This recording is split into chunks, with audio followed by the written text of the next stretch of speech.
ایسا سال نہیں گزرا جس میں کسی یہودی نے نوبل پرائز نہ لیا ہو، لیکن اس کے مقابلے میں 12 نوبل پرائز مسلمانوں نے جیتے ہیں۔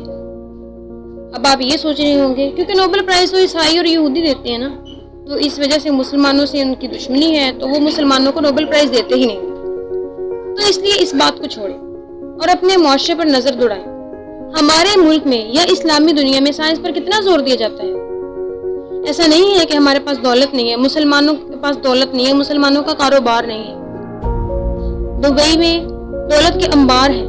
کنگ آف برونائی وہ دنیا کا سب سے امیر ترین اور سونا پیدا کرنے والا ملک ہے، لیکن وجہ یہ ہے کہ ہر ملک اور ہر انسان صرف اپنے مفاد تک اس دولت کو خرچ کرنا چاہتا ہے، اور امت مسلمہ کی اوور آل ترقی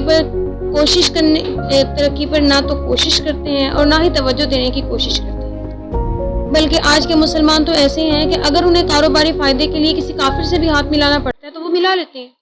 اسی وجہ سے دبئی، اردن، متحدہ عرب امارات، یہ سب لوگ اسرائیل کو تسلیم کر چکے ہیں۔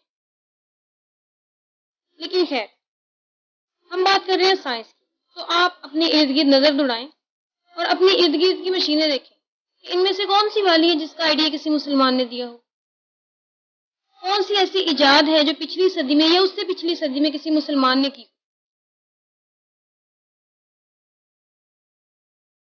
اب آتے ہیں زراعت کی طرف۔ کسی بھی ملک کی ریڑھ کی ہڈی کا کام سر انجام دیتی ہے۔ اسرائیل کا آدھے سے زیادہ رقبہ صحرا ہے، صرف 20% رقبہ قدرتی طور پر کاشتکاری کے قابل ہے۔ 2008 میں زراعت جی ڈی پی کا 2.5% ہے۔ اپنی ضرورت کی 95% خوراک اسرائیل خود تیار کرتا ہے۔ اسے زرعی ماڈرن ٹیکنالوجی کا لیڈر مانا جاتا ہے۔ سمندری پانی کو میٹھا کر کے اور اس میں سے نمک کو نکال کر اسے زراعت اور پینے کے پانی کے لیے استعمال کیا جاتا ہے۔ 80% پینے کا پانی یہیں سے لیا جاتا ہے۔ دنیا کا سب سے بڑا سمندری پانی کو میٹھا کرنے کا پلانٹ اسرائیل میں ہی ہے۔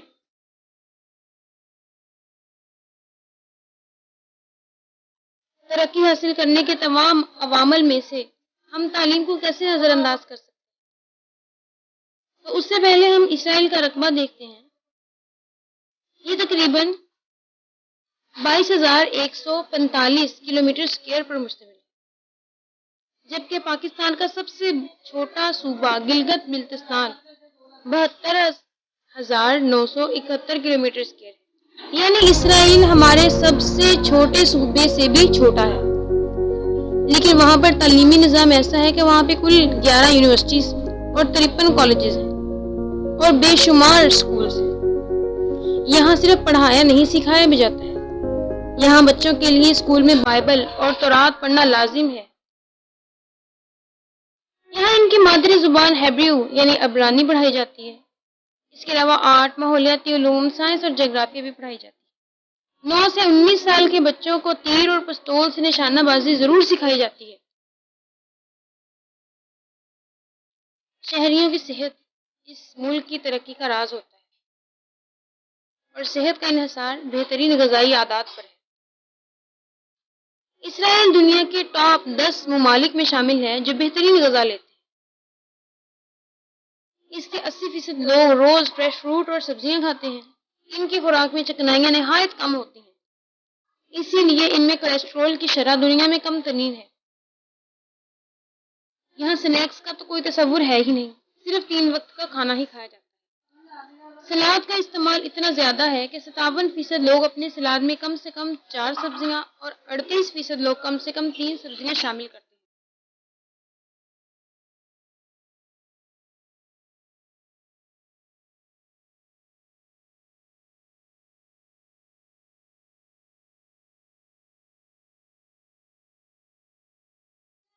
اب بات کرتے ہیں اسرائیل کی اکانومی کی، جو کسی بھی ملک کا اس دنیا میں سٹینڈرڈ کے بارے میں صاف صاف بتاتی ہے۔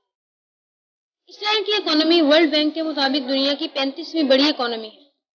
اسرائیل کی جی ڈی پی 387.71 بلین کی ہے۔ ان کی برآمدات 105 بلین کی ہے۔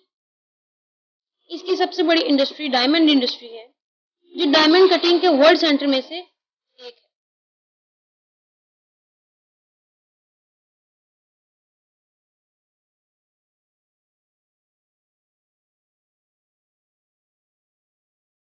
اسرائیل کی ساحلی پٹی پر موجود سلیکان وادی ایسی ہی اہمیت رکھتی ہے جیسی سلیکون ویلی کیلیفورنیا میں رکھتی ہے۔